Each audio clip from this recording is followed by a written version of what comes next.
Oke teman-teman, jumpa lagi dengan kami. Kali ini kita akan coba tanam bibit durian ya. Ini untuk estimasi umurnya saya kurang tahu, tadi beli dapat murah dengan batang yang sudah besar segini ya. Ini sama jempol saya lebih besaran batangnya ini ya. Jadi ya sangat bagus untuk kita yang pengen cepat-cepat punya buah durian ya. Jadi, daripada kita yang bibit seperti itu, itu aja sudah hampir setahun, perkembangannya masih segitu-segitu aja. Jadi ya mudah-mudahan dengan kita nanam yang bibit yang besar ini pertumbuhannya bisa besar. Nah terus untuk pelajaran ya, kenapa saya pengen tanam di sini, karena ini kan cahaya ini harusnya kan full ya masuk sini ya, tidak ternaungi. Kalau kemarin yang itu, yang di video yang sebelumnya itu yang sudah saya jelaskan, itu ternaungi oleh kelengkeng ya dari sebelah timur, karena matahari terbit ya dari sebelah timur, dia sudah ternaungi. Jadi sampai kemarin itu jam 11-an itu belum dapat cahaya dia. Mungkin setelah jam 12 mataharinya sudah agak ke atas, itu baru bisa tersinari mataharinya. Nah, terus sekarang saya minta di sini biar dia nggak ada terhalang tanaman lain ya. Untuk nangka ini kan karena udah mau mati lah, udah, jadi nanti mungkin bisa dipotong. Terus jaraknya nanti sama ini alpukat ini juga pernah berbuah tapi nggak sampai jadi ya, nanti mungkin juga bakalan dipotong juga ke depannya. Terus belakang ini mungkin yang agak dekat juga ini ada pepaya, nggak terlalu masalah. Sebelah sana aman harusnya ya, seperti ini ya. Oke, kita bikin tanahnya dulu ya.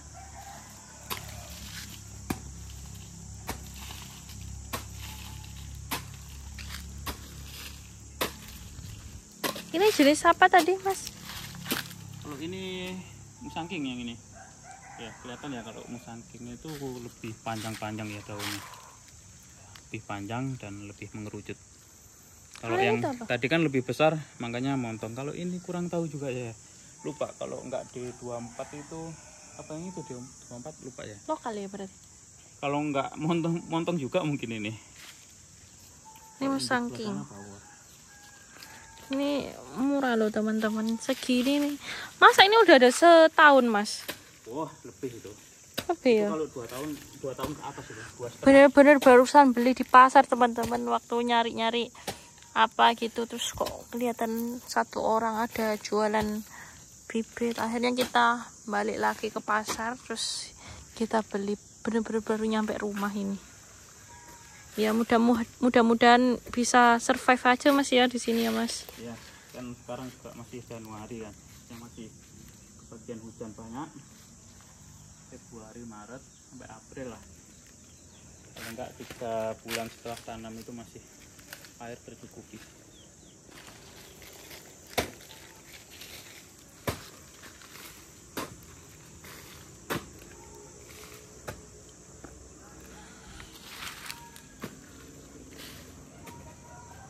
Bibit satunya di mana Mas? Masih di sana.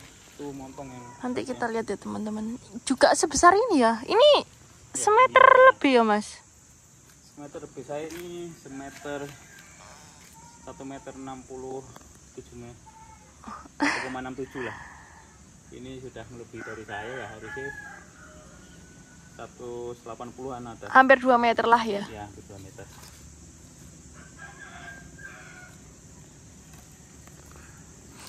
Menurut yang jual ini juga itu ya Mas, pindahan ya Mas ya? Iya, bongkelan. Bongkelan, pindahan dari lahan terus ditaruh di polybag terus dijual. Ini lubang tanamnya secukupnya aja Mas ya? Apa ya, ada ketentuan? Karena ini sudah sering tanam ya, entah semusim entah tahunan. Terus juga bisa dilihat kondisi tanahnya ini kan hitam ini. Kalau hitam seperti ini otomatis kaya lah dengan organik ya, ada cacing ya, harusnya nggak ada masalah. Yang penting drainasenya juga bagus.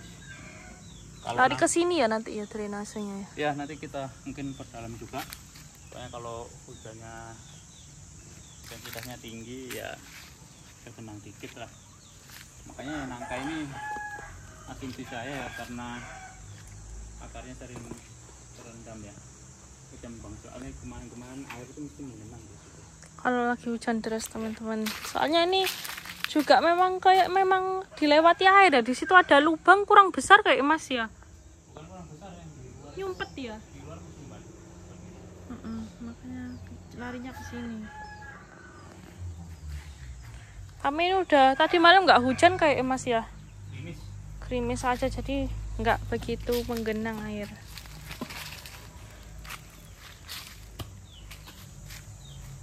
Ya usahakan nanti teman-teman kalau memang benar-benar mau tanam ya jangan senekat saya ya. Ini dengan alpukat aja jaraknya mungkin sekitar 4 meter aja nggak ada, 3,5-an. Terus juga sama nangka yang masih hidup meskipun udah mau mati ini juga. Ini akarnya ini kan akar nangka ini. Iya. Biar persaingannya itu kita minimalkan ya. Kalau bisa ya jangan sampai ada persaingan.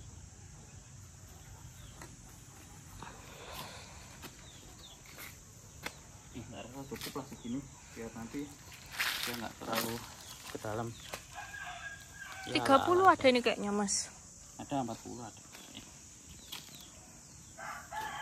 Kita tes juga ya, coba ya di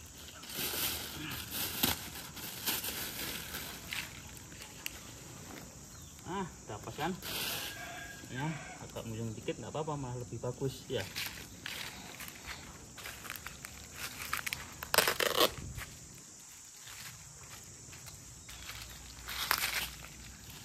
Terus ini tadi sempat ada yang kering ya, terpaksa saya potong ya. Terus ada yang kena, yang bibit yang satunya ada yang Penyakitan. patah, enggak ada yang patah, ya tak potong aja, nggak mau. Ini juga kering kan ini. Ini perawatannya memang kurang sekali ini sebelumnya. Cabangnya nggak diperhatikan. Terus kayak kurus-kurus gitu ya Mas? Iya. Ini kan harusnya, ini kan ada poinnya imbang di sini harusnya. Nah ini kan nggak ada yang sebelah sini. Takutnya Mungkin nanti, bisa dipangkas yang itu Mas, yang paling bawah itu. iya, nah ya kita lihat dulu lah, jangan mangkas sekarang. Sekarang takutnya tambah stres ya.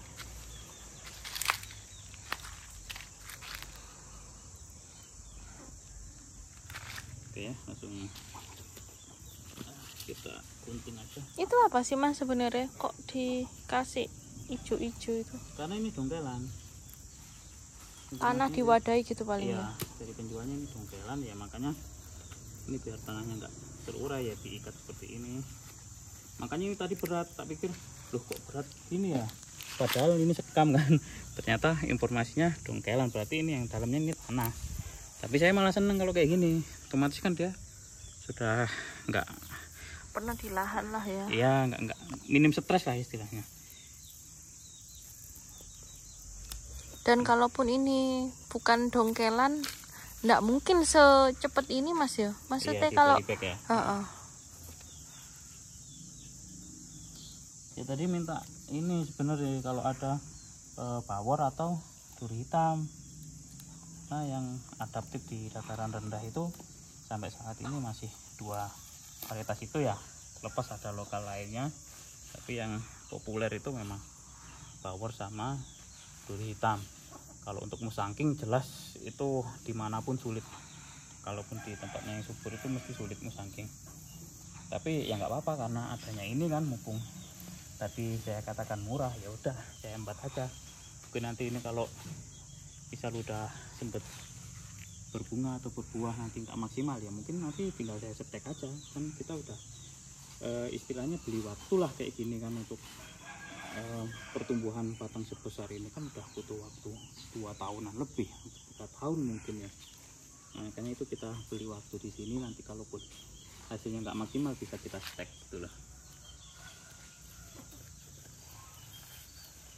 Nah ini kan penjualan ini.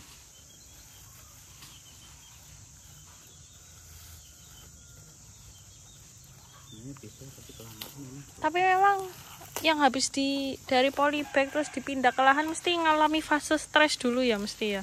Iya pasti.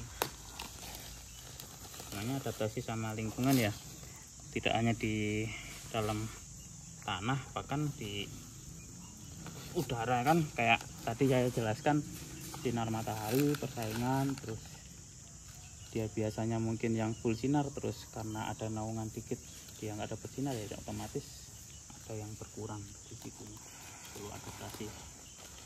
Kemudian angin juga pengaruh.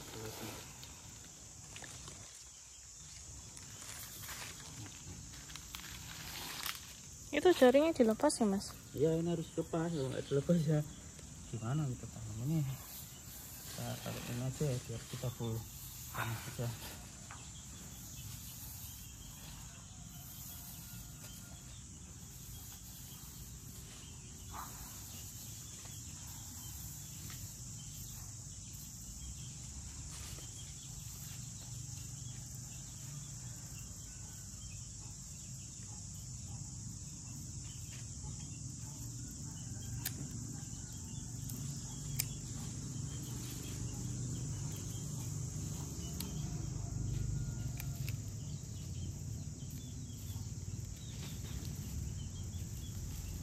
Usahakan jangan sampai ini ya, apa namanya, nah terlepas. Kan kelihatan nih dongkelan ini, ntar tapi yang dongkel ini bisa sampai utuh seperti ini.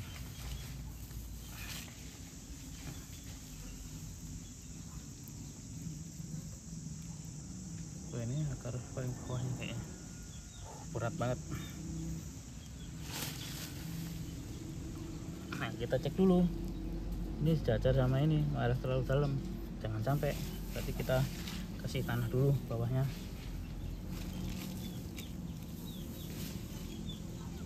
Kasih tanah.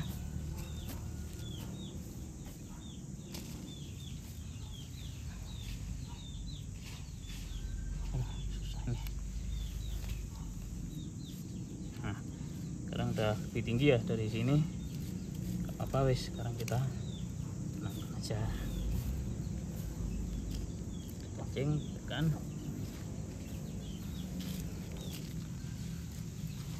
cangkul aja biar cepat.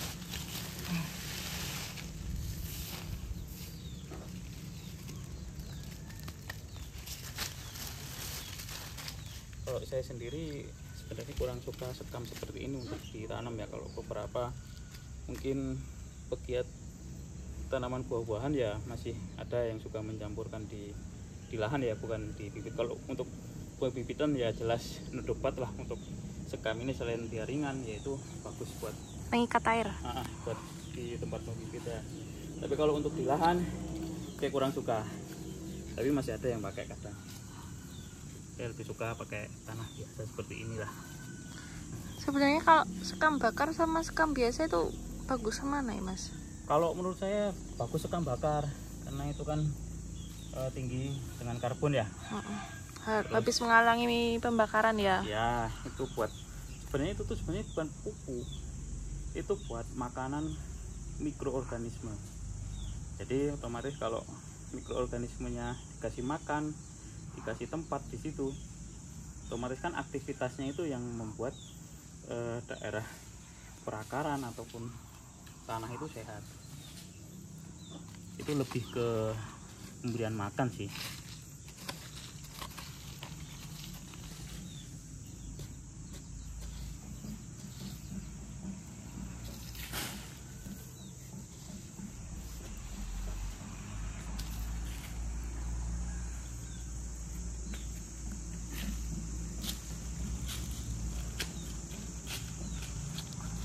Ya, ini daun-daun ini meskipun sebenarnya bisa terdekomposisi ya, bisa terurai ya, nggak akan lama sebenarnya. Cuman saya juga kurang suka ini masuk ke dalam perakaran ini ya, karena prosesnya itu jelas nanti bisa mengganggu tanaman juga di dalamnya.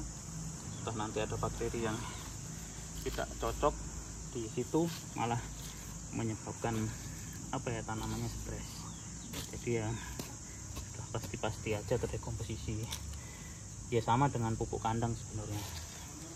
Pupuk kandangnya belum mateng setengah, itu kan malah bahaya buat tanaman. Nah Saya suka kalau tanam-tanam kayak gini, hawanya sejuk, mau hujan kita nggak perlu nyiram, terus mengurangi stres tanaman.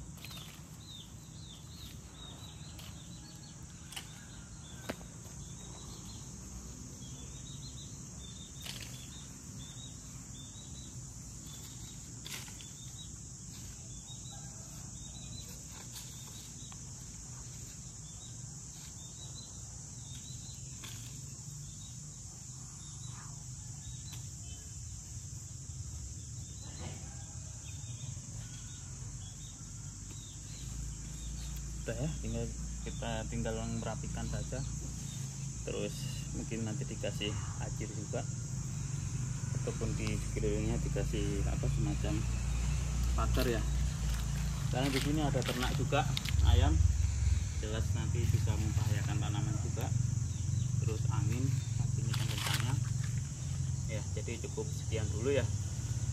Semoga video ini bermanfaat bagi teman-teman semua yang baru mau budidaya, ataupun ya kita sharing aja mungkin di kolom komentar nanti baiknya gimana, atau mungkin yang saya lakukan ini ada yang salah ya, kita saling berbagi aja ya. Jadi kita saling berbagi, terus nanti kalau ada yang lebih baik kan kenapa enggak gitu loh. Saya pun juga nggak sepenuhnya benar, karena ya seperti yang bisa dilihat itu udah setahun masih seperti itu kan, berarti kan saya salah. Terus apa kendalanya ya saya kemukakan, terus solusinya gimana kan kita perlu pelajari gitu ya. Jadi pengalaman itu jauh lebih penting ya, dan informasi juga. Udah sekian, terima kasih, semoga bermanfaat.